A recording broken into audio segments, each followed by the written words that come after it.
No red box, just a red folder. The spending review has fewer rituals than the budget, but is freighted with political importance. The government has been deciding which departments should get the limited day-to-day cash available. And Rachel Reeves has decided on that there can be one main winner. I am proud to announce today that this Labour government is making a record cash investment in our National Health Service, increasing real terms day-to-day spending by 3% per year for every single year of this spending review.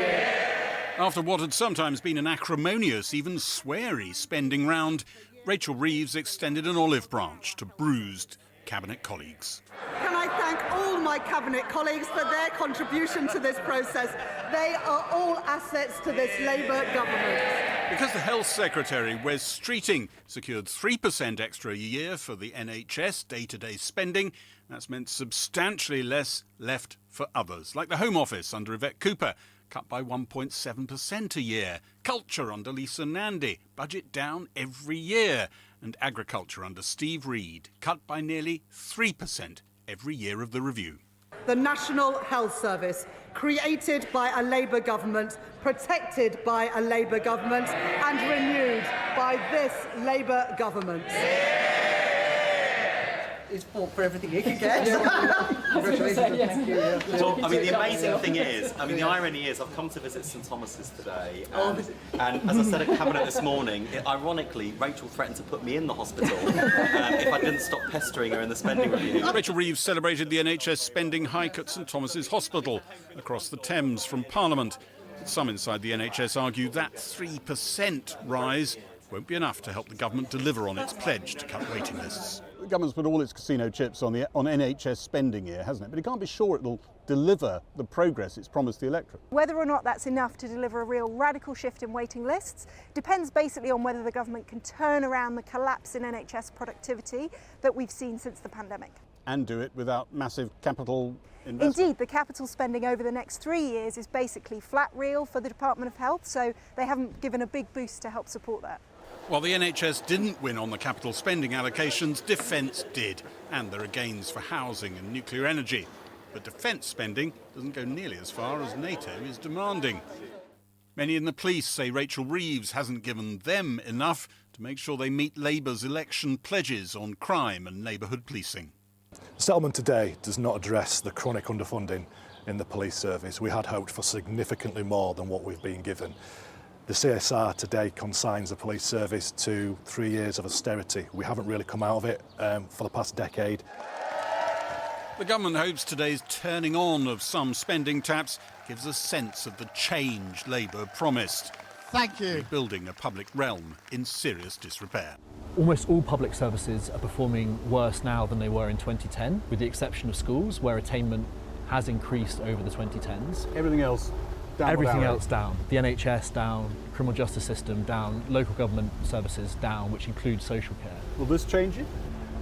It will make progress towards improving services, but it's not going to transform it. It will be very unlikely that all services will return to 2010 levels of performance by the end of this Parliament. Council tax rises of around 5% a year seem to be built into the government's spending review plans. And some think there's a good chance Rachel Reeves will be back for more taxes to cover today's spending as soon as the autumn budget. It's really hard to know what's going to happen in the autumn budget, but there is certainly, I'm making this up, say let's call it a 50-50 shot. There'll have to be some tax increases and maybe a 1 in 5 shot that they may have to be quite big tax increases. This is all down to the OBR's forecasts, which will be affected by what President Trump does, what's happening to interest rates, what's going to happen to the economy over the next 3 or 4 years. The amazing thing is, we talked to some of our colleagues about this, even the places that are getting the funding and new train lines, new bus routes, you've still got people saying, it sounds good, but I'll believe it when I see it, because trust is so low at the bottom. We're streeting, chatting with Rachel Reeves about the deeply sceptical, unforgiving mood of many voters. The government hopes today starts a reconnection with them, but the public mood and the global situation make that very challenging. And Gary's with me now. How meaningful is this framing of the end of phase 1 and the start of something new? Yes, you had a sense that Keir Starmer was trying to sort of reset things when he spoke to Cabinet about this. Phase 1, we're told, was the moment when Labour was trying to stabilise things having come into power. Phase 2 will feel different. It'll be about renewing the public realm, putting money into the NHS, housing, social housing. If you felt Phase 1 was a bit technocratic and your heart beats for Labour, you'll find this a bit more like old Labour values. You'll be able to whistle Jerusalem to it. But there are so many challenges to delivering even this. The public realm is, as we were saying in that report, in a really dire state. And no matter how much you give it, and many bits of the public realm are saying they didn't get enough nourishment today, some slightly more satisfied, it's like a sort of bunch of baby blackbirds with their beaks wide open in the nest. And there's a set of efficiency savings on which these numbers are based lurking in this blue book today, which are very challenging, to put it mildly. And we live in this world where economic shocks can happen not only internally but externally in this very special political moment that the world is in. And we just had one tiny flavour of that just a moment ago when it emerged from the Pentagon that it looks like they're reviewing the AUKUS deal. An awful lot of defence jobs hang on that. That's just one thing that happened one afternoon. The world is full of things like that, and holding to these numbers, whether they even are capable of delivering Jerusalem themselves, holding to these numbers will be extremely difficult. Thanks, Gary. Well, earlier I went over the river to St Thomas's Hospital and spoke briefly to the Chancellor, Rachel Reeves. Chancellor, you've taken defence spending to 2.6% in these numbers. The head of NATO says unless you get to 3.5%, you may as well start learning Russian. How's your Russian?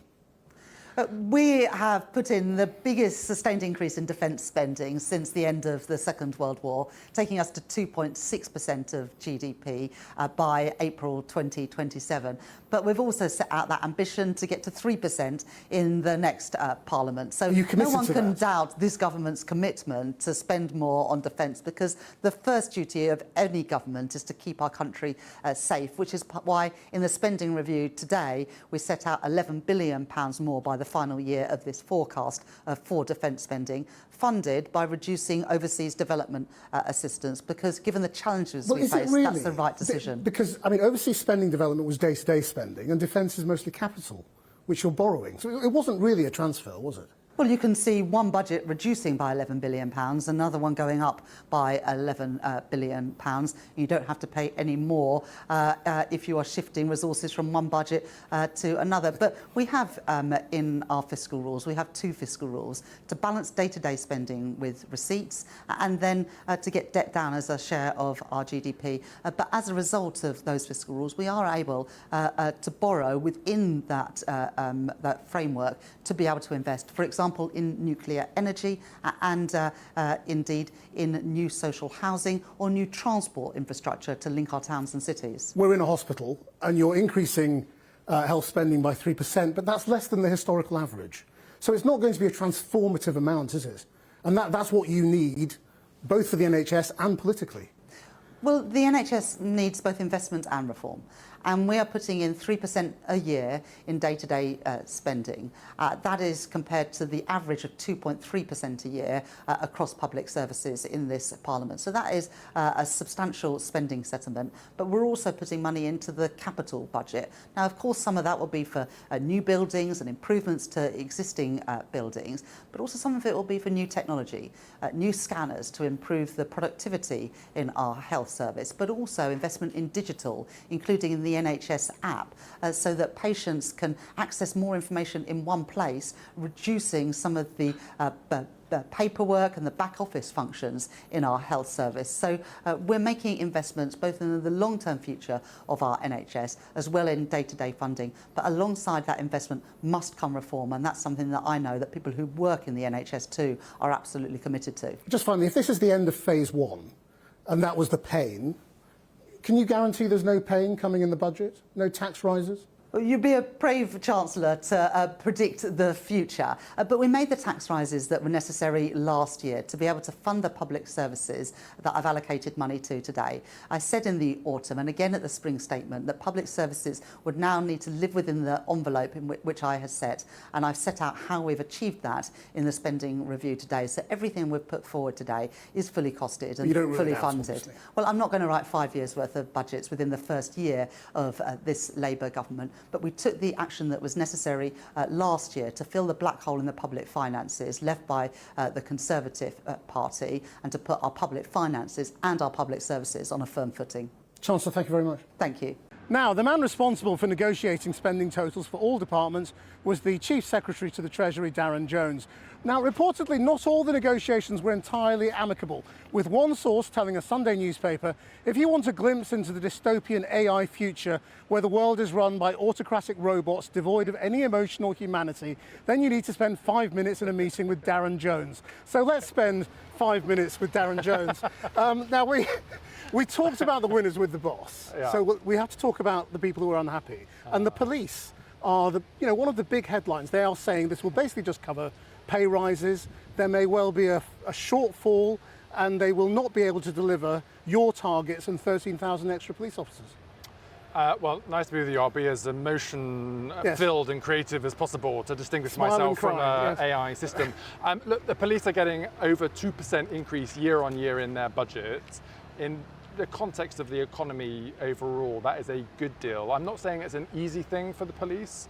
I know there are many challenges that we want to work with them on, but we've been really clear that we want to help them make sure they're getting special constables, community support officers and police officers back into the neighbourhoods. But they're saying they can't.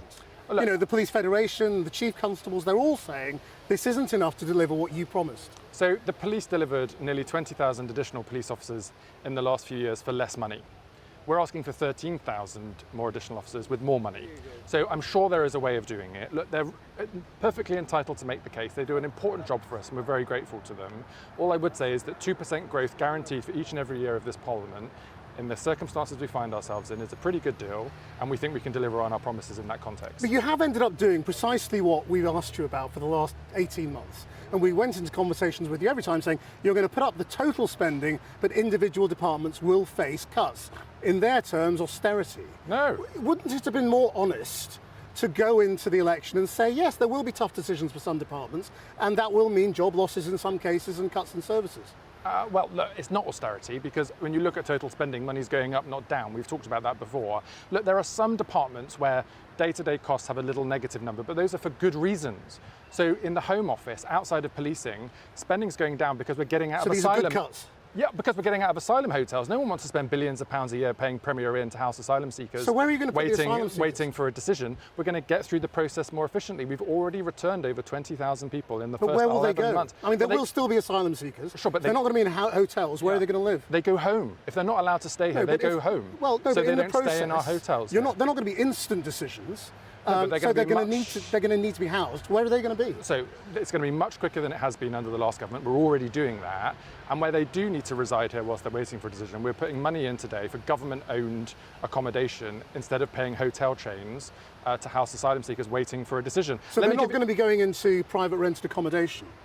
You know, otherwise people will say, well, you're spending 39 billion on social housing, and it's going to be housing asylum seekers. No, asylum seekers that are waiting for a decision stay in temporary accommodation. We're building the temporary accommodation and reducing the total number of people waiting, as opposed to paying for that depends on the Home Office's ability to deliver. For sure. And their budget's being squeezed. No, but they've got a good budget to be able to do these types of things. Let me give you another example. Transport, which was on Hillier's slide. The reason there's a negative number on day-to-day spending for transport is because we're not having to subsidise the railways as much, because more people are using the train than they did in the outcome of COVID. So it's good that we're not having to pay for passengers that are not on the train. But you can't guarantee that that's not going to lead to a rise in fares, can you? Well, the fares are set at CPI plus 1%. I mean, that's normal. But we had to give extra money to the train companies to keep them afloat because fewer people used them coming out of the pandemic. That's getting better, and therefore we're spending less, and that's a good thing. The other thing you definitely factored in is a rise in council tax, haven't you? That's where we're going to be paying for this, at 5% increases. So councils decide themselves, not us, how much they want to increase their council tax. It can be anything from 0 to 5%, and different councils do different things in different parts of the country. But you're relying on that for policing, for example, aren't you? So we are making assumptions in the spending today that councils will behave in a similar way to the way they behaved recently, which is money that goes direct to the police service. But our taxes are going to go up to pay for these services, aren't they? That's the point. Councils decide on their council tax. They've gone up in recent years. Are the councils likely to increase them? I suspect so, but it's their decision.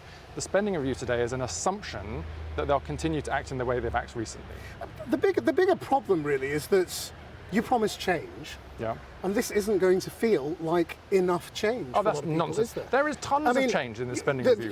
Well, of course there is change, but the NHS is not getting as much as it's got historically. You're not going to deliver transformational change in the NHS on that budget rise. And the NHS Confederation, Matthew Taylor, has said that. I disagree. I disagree. Well, the expert is just wrong. No, I just disagree with the question that you've put to me. We're putting in huge amounts of money into the NHS. They are going to have the largest budget they've ever had. Yes, but will people feel it. change? That's the problem you've got. We're not in the same world as we were 15 years ago. People have very high expectations because you promised them. Yeah. And there's a real question mark over whether we're going to feel it. You accept that we don't feel it now.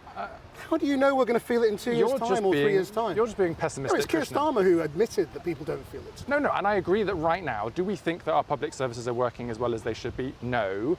But what we've agreed today is the spending plans and the reform plans to be able to modernise and improve those public services. There's a whole ton of stuff in the NHS, whether it's about test results or appointments or the elective process or funding for better scanners so that you can get your scans more efficiently. Wes Streeting and the team at the Department of Health... So it's all on Wes Streeting now? It's down to him to deliver? Well, the department have got to deliver the promises that we've set out. That's what happens when you run a department.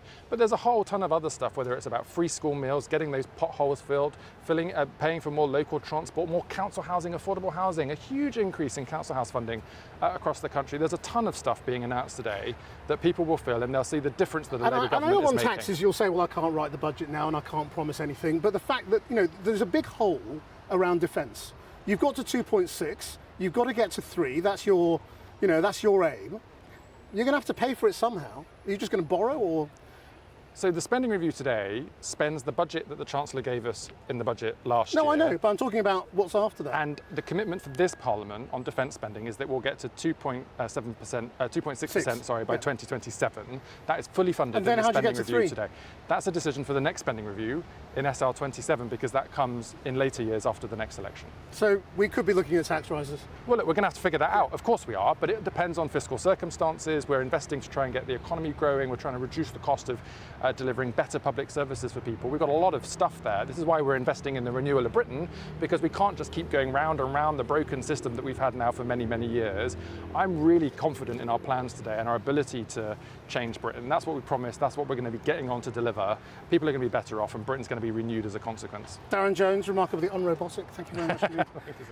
Now, the Liberal Democrats welcomed many of the policies outlined in the spending review, but claimed it was a missed opportunity to repair the damage inflicted by the Conservatives.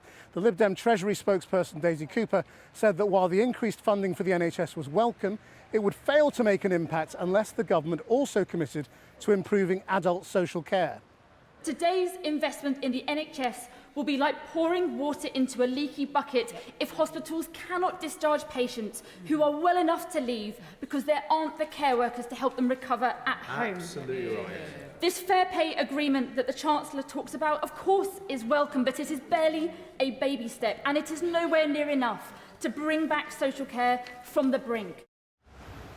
Well, Darren Jones's Conservative opposite number is Richard Fuller, and he joins me now. Which of these spending commitments do you oppose? Well, I think we would have made different choices entirely, but a lot of those would have been stuff that wasn't today. That was on welfare. We went into the budget saying that we'd have £12 billion more of reductions in welfare spending.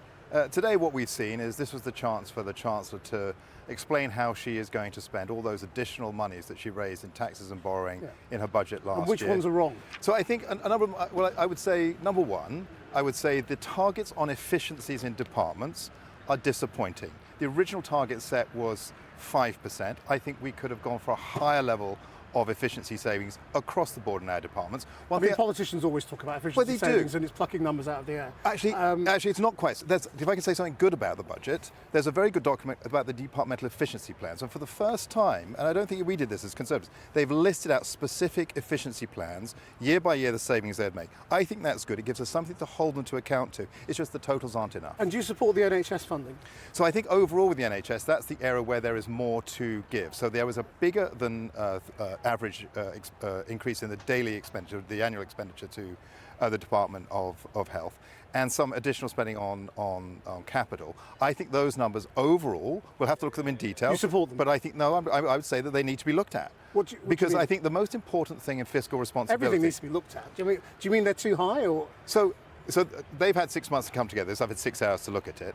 the most important thing, I think, when you look at the pressure of taxes that were put in the economy last October, is to avoid putting that additional pressure come this autumn. And Darren Jones won't rule out tax increases in the October budget. Well, no, so we nobody do can need rule to out tax increases but the ahead point, of a budget. But the point of your question is that therefore it's the onus on us is to say, how would we squeeze this amount of money? I've said one would be on welfare, the second would be on efficiency targets. We wouldn't have done certain things. So you would squeeze the poor and the sick? Well, that's a little But incorrect. that's literally what you've just said. Well, it is not at all literally what I just said. I don't think saying to people who earn £100,000 a year in the NHS, you've got to deliver higher efficiency if you want to keep your pay, is a tough thing to do. I don't think it's wrong to say in lots of areas of government delivery that you're not giving the delivery for public services that you could. The public are smart enough to realise that, yes, additional spending on public services is important, but that's not the whole answer. They know they've been asked over the last 10 years, put more and more money into the NHS, but now they can't get a GP appointment. So it isn't just about how much money you put in, it's about how well you put pressure on the system to deliver efficiencies. And I'm afraid Rachel Reeves and Darren Jones have shown today they're a soft touch. And you want them to spend more on defence? I think they're going to have to spend more on defence. I think that's one of the NATO commitments. They had and where should they get the money? The head of NATO come in. I think they should look for it in the spending envelope they've already had. Because the most important thing, if you want to grow the economy, I've just mentioned there are a couple of ways not to do that, but there are ways that you can achieve that spending. So your question is, where would that come from? I think from the Conservative point of view, we have to be honest. We would take that money from the envelope that we have because we have to avoid levying more taxes on households and on businesses if we want the economy to grow. Richard Fuller, thank you very much indeed. Thank you. Kathy. Thanks, Krish. So how did the spending review go down with voters? We've been to Barnsley, a seat long held by Labour, but in some nearby constituencies, Reform UK has been gaining ground. Our communities editor, Darshana Soni, has been asking people there what they make of the Chancellor's plans. My driving purpose since I became Chancellor is to make working people in all parts of our country better off. A chance for the Chancellor to sell a story after a fraught first year, a vision of what this Labour government stands for. So, did she manage to pull it off? It's like, a magician with tricks, but there is no real rabbit. Watching to see what Rachel Reeves would conjure up, our panel in Barnsley. We've had 12 months of doom and gloom, but we've got to give people a positive story about what this is all about. And one of the biggest headlines in that story was the NHS, with what was described as a record investment. An extra £29 billion per year for the day-to-day running of our health service. Consultant Rajiv Gupta has worked in the NHS for 30 years. I have joined NHS nearly 30 years ago. It's very different than NHS than it was.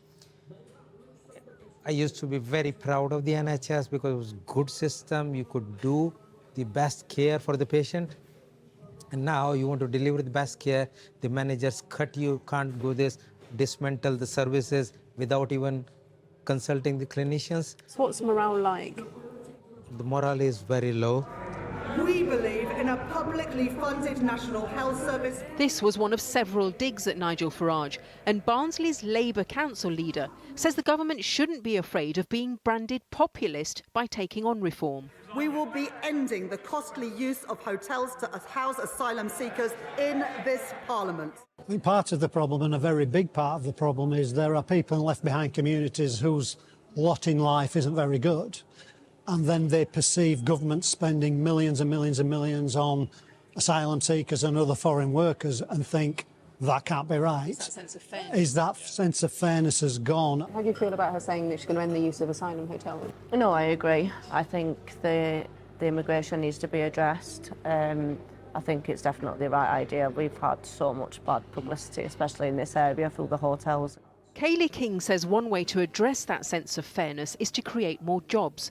She's the general manager of this bar and employs 32 people, but feels some government announcements on national insurance and 0 hours contracts aren't helping. Probably the hardest thing as a general manager in hospitality is going to be the no 0 hour contracts. Yeah, what did you think about that? We need them because where the turnover is so high in hospitality with young waitresses, like part-time jobs. We rely on zero-hour contracts to be able to have people to have summer jobs, and with the way hospitality is at the moment, it's not thriving enough to put everyone on part-time contracts, full-time contracts. David Axelrod agrees that employment, along with education, is key. He's the head of one of the biggest further education colleges in South Yorkshire. So today I am providing record investment for training and upskilling.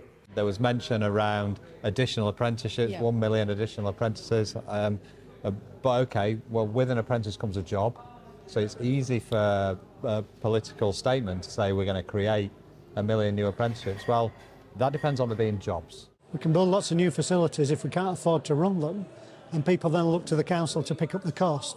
But we heard nothing today about local government, and that's the big issue for me, where a council's going to be. Rachel Reeves admitted that too many people are yet to feel the benefits of her plans. So how did our panel rate her performance? So in terms of her performance? Probably 7 or 8, I think, overall, today. Were there gaps? Yes. Are there always going to be gaps? Absolutely. Did her plan make sense to me? Yeah, I think it does. The narrative now has to change. So we've been through all that. It's tough. It's now got to be, this is where we're going. This is how it's going to be better for you and your family. In the long term, yes, but also over the next 2, 3, 4 years, your life is going to improve. Because if they don't, Nigel Farage is waiting around the corner. Next May, every council seat in Barnsley will be up for grabs, a chance for voters to give their take on today's tale.